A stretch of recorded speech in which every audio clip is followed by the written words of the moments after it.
All right. This is Black Hollywood. Don't fight in front of white people. That's what I took away from Chris Rock's special. That's what I was saying the whole time, this whole past year, from the moment of February 2022 when Will slapped Chris Rock till now. I think the biggest problem of it all was it happened in front of white people.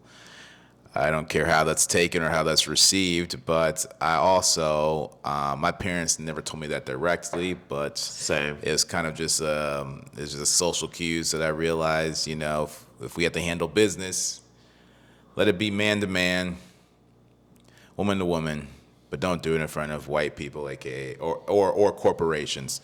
So White people. yeah, which usually are the corporations. So. Which are, a lot of times the employers and your employers in some sense, whether you're really in the industry or field, just be careful with that. Yeah. And the main reason, one reason of many why to be careful with that is there's a lot of stigma and stereotypes have been made about our people in general, and there's people that are waiting for moments like that to break out, to capitalize on them. Media loves to jump on that, drag it out as long as they can, which is so interesting to me because with Will Smith's slap, which I even hate even talking about, but I'm going to speak about, but with Will Smith's addressing Chris Rock at the Oscars in 2022, even the scenes they played before him slapping him on the monitors, even the scenes they played were more violent than Will Smith's slap itself. Mm-hmm. But then we dragged that out all the way to this year. He's banned for 10 years, this, that, and that. Companies trying to save face and things like that. So you guys got to take care of business, take care of business. And I'm not just saying that because of, my outlook on things or my background. I have a background in martial arts and I have a background in combat, and that aside, people just handle situations differently. Different cultures handle situations differently, and sometimes when disrespect gets to a certain point or it's perceived disrespect, that's how they handle it. If Chris Rock felt disrespected, then he handles it back. Mm-hmm. You can handle it with your words too. That's also a great option. But sometimes there's emotional hijackings, and people are not that civil. I said it before. I'm reading this book right now called Emotional Intelligence by Daniel Goldman. It's a popular one. It's made probably in the early 2000s, maybe late 90s, and it talks about how the emotional mind is 24 times larger than the rational mind. And the reason why is because the emotional mind was developed 200 million years ago to survive from predators and things like that. And the rational mind has developed in the last 200,000 years in the modern world. So when emotional hijackings happen, show yourself some grace. Just don't do it in front of white people. Your thoughts on the matter? I 100% agree.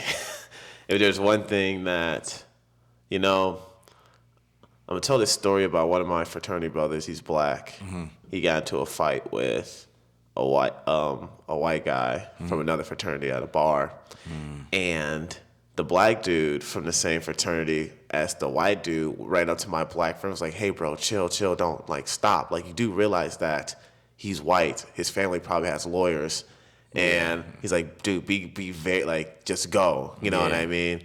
And not only it's, when Chris Rock said that, I wasn't expecting him to say that. Mm-hmm. I was expecting him to say something else to close out the show. Right. But when he says don't get into fights in front of white people, it's true, because say you're at a work event, right? And I know I just told this story. Say you're at a work event, right? And you and a coworker get into an argument, right? Right. He hits you first and slaps you, mm-hmm.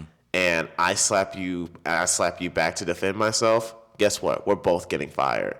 Right. It doesn't matter if I was defending myself. Yeah. It doesn't matter if I was attacked out of nowhere. You reacted this way. So you're gonna get fired too. It's kind of like when two kids fight in school. Yes, the kid who throws the punch first is gonna get suspended longer, but guess what? You're both gonna get suspended at the end of the day. So, and the reason I say that is because usually in both circumstances, it's in front of a lot of, depending on where you go to school, it's in front of a lot of white people. And Yeah. who runs these schools? White people. Yeah, we're gonna set that part aside. But I will say, when it comes to rational thinking, I'll give one up to Josh here. He does consider the litigation process. He does consider what the repercussions will be. I consider that stuff way less, guys. I've been that way since people have known me since a kid. I've always been that way. Though it's the code of ethics. I'm not going to go into that, but there's certain things that happen amongst different demographics, and they handle it within the demographic. Yeah. It's really no one else's business. And people outside the demographic don't understand how people, and we all know who's the demographic that doesn't understand. Yeah, it's just a bit, and it may be multiple demographics that don't understand. It may be several people across the world who are looking at him and offended by what happened, and that's fair. Yeah, and so, absolutely. And so ultimately, I do blame Will Smith for doing it at the time he did it. He thought it'd be a public. He wanted to do it things. He wanted to address it right there on the spot, course correct it right then, give an immediate feedback loop on it. But y'all should have took handled that backstage. And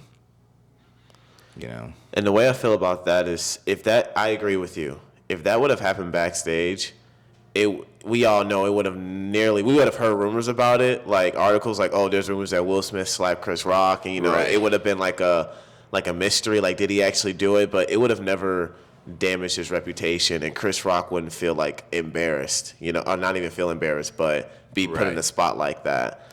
But since it happened in the stage that it happened on, it just made it a million times worse. Yeah, exactly. So, I have a sense of awareness with that. I tell people I've experienced karma. We all have at some point. Karma is like stepping on a rake. Like in the old cartoons, you step on a rake and it comes back and hits you in the face. Yep. Will Smith was going to make an example of Chris Rock publicly, and that situation made an example of Will Smith. Gets banned for 10 years and got kind of dragged in the mud. Obviously, he'll bounce back as he has in some ways. I'm Legend 2 is still going to be a major box office success. He's not going anywhere. He didn't do, there's some crimes that are just so heinous that we just cannot let go of, and we should not let go of. That's going to be your Bill Cosby or Harvey Weinstein, R. Kelly. I'm not 100% sure the totality of Kevin Spacey's, but Kevin Spacey sounds like it's in the same vein. So things like that, you're not going to really bounce back from, as you shouldn't, just because they're things that can't be overlooked. Slapping someone in the face at an award show where everyone's seen more violent acts taking place on the screens at that same event, and dragging it to this point that we're speaking about it now. And admittedly, for algorithm's sake, guys, we need you guys to subscribe. Tap at the bottom, subscribe, like, comment. Ring the bell. Notification bell. Yeah. Share it with your family, your friends. I never thought I'd get to the point of saying this, but I'll tell you right now, we're creating we have a lot of content down the pipeline for you, and we've already submitted a lot. So you don't have to pay us or anything like that. Working hard for you guys. If you want to return it, just go ahead and hit that subscribe button as we speak now. So, moving on from that, you gotta, in this business, I would say when I was a kid, I used to look at what my neighbors had to some degree, as all humans do. See, looked at what they had, how they did things. I noticed how they would go on vacation every summer, how they would do this, how they gotta relax then. And my mom was like, well, I don't think my mom said this. I think someone else brought it to my attention, like, well, they're white. They can do that. You can't.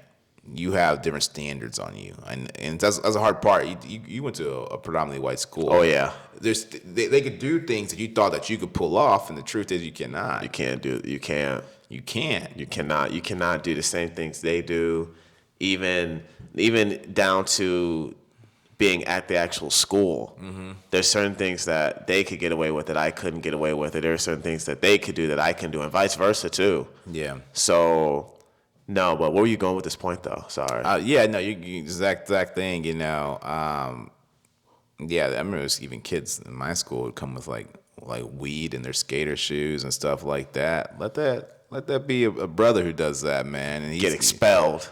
man, well, he's going straight from the school to the cell, man, because they just don't. It crime and punishment is measured differently for us, right? And so with that awareness, I know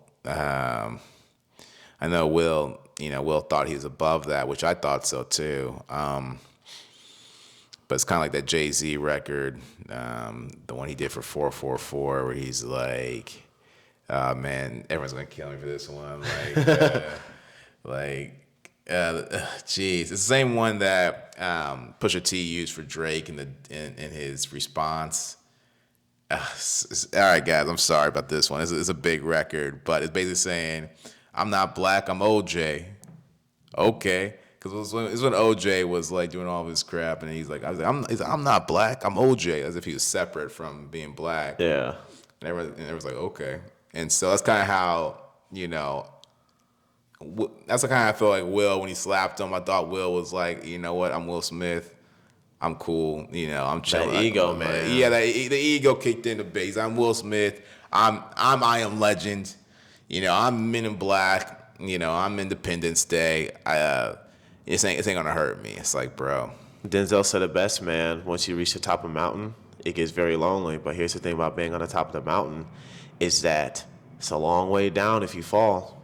It's a long way down, and anybody can fall.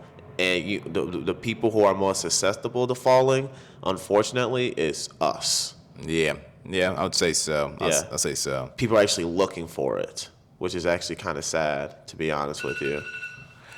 Yeah, and you'll hear me talk a lot about, the law of gravity, how we're all susceptible to that one, and then when you're successful, it's like breaking that law of gravity or entering a new law of aerospace.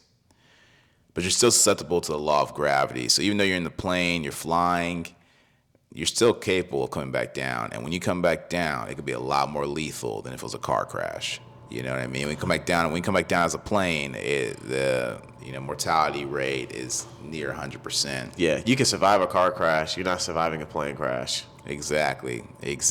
And so you may think you've reached new heights that are untouchable, but that fall. you still need the law. You still need Newton's first law of gravity. Don't let the Wright brothers fool you, and that's right. what I want to get at with that. So, guys, to bring it back to Black Hollywood, or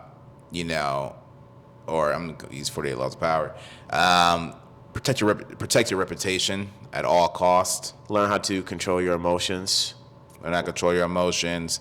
Realize that it's not your talent and your art is not what's going to tear down your career. It's going to come down to your character. Absolutely. And so you can have a couple movies that flop due to artistic reasons. That's fine. But once your character is once you have a flaw in your character and it's shown on a public stage, that's where you'll be ridiculed, dragged, and maybe lose everything you built. This is Black Hollywood. Yep, stay out of entanglements. I guess. All right, Black Hollywood.